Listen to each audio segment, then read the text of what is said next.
Hi everyone, welcome back to my channel. I'm so excited today because I'm doing a first impressions on a foundation and I haven't done one of those in forever. And it is an affordable foundation because I know my last kind of first impressions on foundation were a little bit pricey. So today we're pulling it back and going to the drugstore and I am reviewing the Fit Me Matte and Poreless and I'm in the shade 220. This has been circulating around YouTube for a long time and I've seen it been reviewed umpteen amount of times. I was in my local Boots the other day and saw it on the Maybelline shelf and I was like, wow, let's try this out. Let's do a first impression. We'll see how we go. The shade selection that were in my Boots was about 6 different shades. So I'm praying that this matches me because the next colour that was down was too pink and it just wouldn't have matched my skin. So let's hope that it matches. Let's give a little bit of a background to my skin type. I am oily. Very oily around the T-zone, chin area, around the nose. My cheeks are pretty normal and I don't have problematic skin. However, at the moment I'm having huge breakouts. I don't know if you can see that on camera, and it was because I did a face mask the other night and it's like pulling all the gunk out of my skin. So this foundation claims to mattify and refine pores with blurring micro powders for poreless looking skin, match skin tone and texture, natural seamless finish. And there is 30 mils in this, so standard. Put this to the test. I'm going to do what I would normally do and prime one side. I'm going to take the MAC Prep and Prime Natural Radiance base because that's just the one that was in front of my face and that's just the one that I'm going to use. So I'm just going to apply this primer to this side of my face.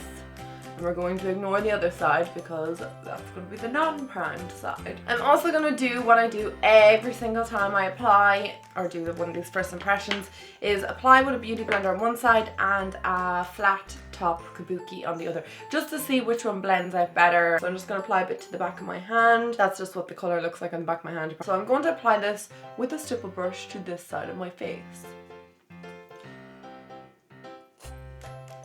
Blending out well. I don't know if the colour matches me right now because I've just put it on. It matches right now, but you know the way like foundations oxidize and you're like, whoa, we're looking so different. Okay, the foundation is applying pretty nice. It matches my neck and stuff like that. It's a little bit lighter than my skin on my face, obviously, because that doesn't see the light of day. That blended out really well. I quite like it. It's not like a mask on your skin or anything like that. It kind of covered up any imperfections and evened out my skin tone. So I'm going to do the beauty blender on the unprimed side.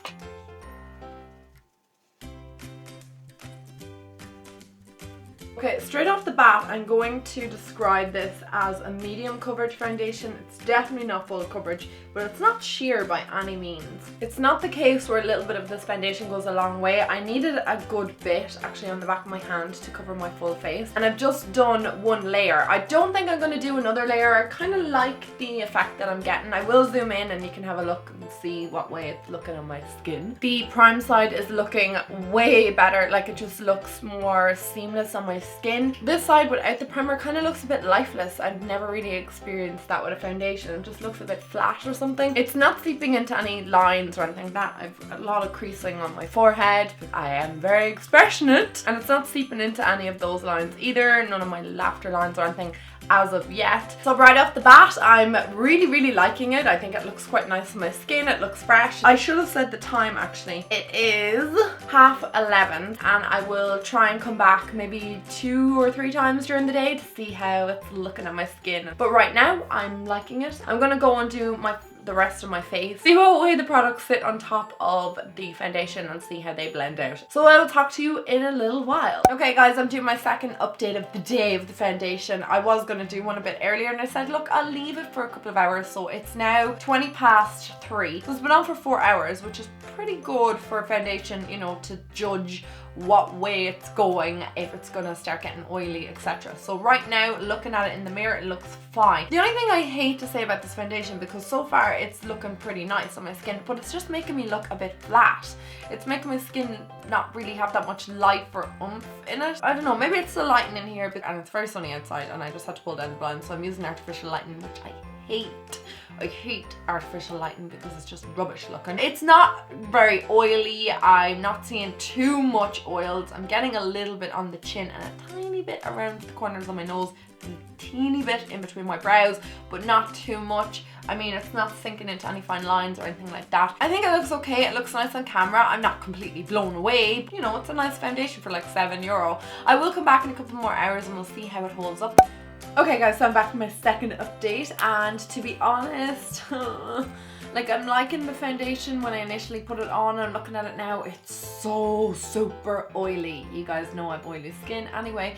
And this is matte. Where is it gone to? This says it's matte and poreless. I don't feel matte and I definitely don't feel poreless. I should just mention it is 5 to 7 as well. I'm not really overly impressed with this. The side that I primed, I'm not noticing a huge amount of pores, but on the side that I did not prime, wow guys, like I can see my pores, and on my chin I'm just, I don't know how I feel about this. Obviously it has been, what am I saying, 7-8 hours of wear, which is usually what I would be expecting out of a day of foundation. You know, that'd be kind of a standard working day, or if you're going to school or whatever, you're going to be wearing it obviously for a little bit less than 8 hours. Just don't feel like it looks great at all at this hour of the day. Like the shininess on my face is just cat.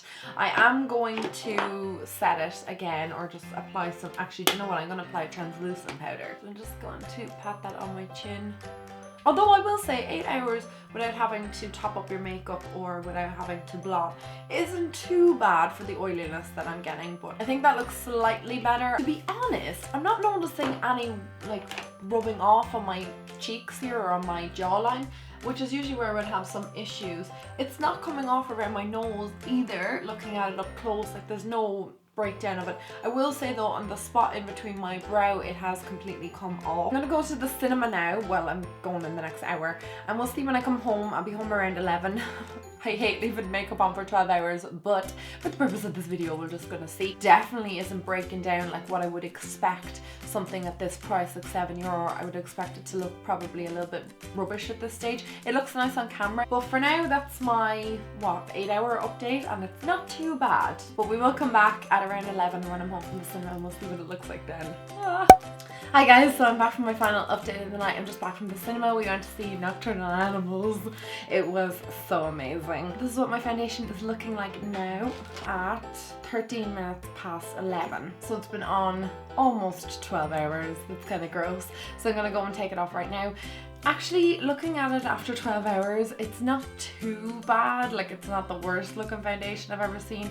Obviously, there's a little bit come off around my nose, or I had my glasses on when I was watching the movie. A little bit of breakdown on my jawline just here, but not really a whole lot. It has sank into some of my fine lines just around my mouth and in between my eyebrows, and I'm a little bit shinier than I was, what, 4 hours ago. But for €7 or €8, I think it was like $7.50 or something like that, it's not a bad foundation. I would recommend this for somebody definitely with oily skin. It has held like my oils back for like 4 hours, 5 hours at the most before I had to apply any powder, even though I didn't powder till the 8 hour mark. The only thing I will say about it, and I didn't note this earlier on because I just forgot, when I applied it to my skin, I didn't set it for about an hour because I was doing the rest of my face and I was having lunch and stuff like that, and it kind of was matte on my skin. Like, I didn't need a pressed powder on it, which is fantastic. So my final 2 cents on the Fit Me Matte and Poreless foundation is that it is a great foundation, especially if you have normal skin. If you're as oily as I am, you will get away with this for about 4 hours without having to apply any powder. But my L'Oreal Infallible and my Rimmel 25 Hour Stay Foundation,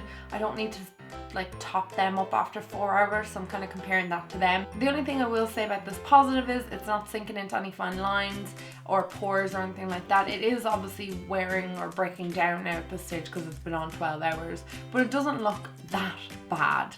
It is definitely better than the Milani foundation that I reviewed during the summer. It is not the most full coverage foundation, but it's definitely long wearing. If you have very little imperfections on your skin, you're gonna love this.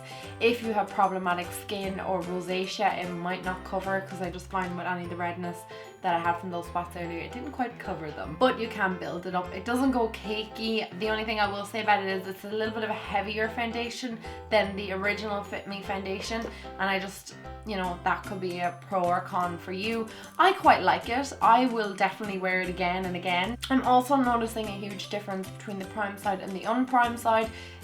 with regards to pores and visibility and stuff like that, and definitely the breakdown. Everything sat on top of it really nice throughout the day, and yeah, I've no real kind of more things to say other than that. I'm gonna go to bed right now, guys. I hope you enjoyed this review. I don't trust this foundation to last me throughout an entire long day. I feel like I'd have to bring like pressed powders or translucent powders or something in my bag, but if that doesn't bother you, then go for it. Anyway guys, thank you so much for watching. I hope you enjoyed this video. If you like these first impressions, please let me know and I will definitely do more in the future. I'm gonna go and take these eyelashes off and this foundation and makeup and go to bed. I love you guys so much. Mwah. Bye!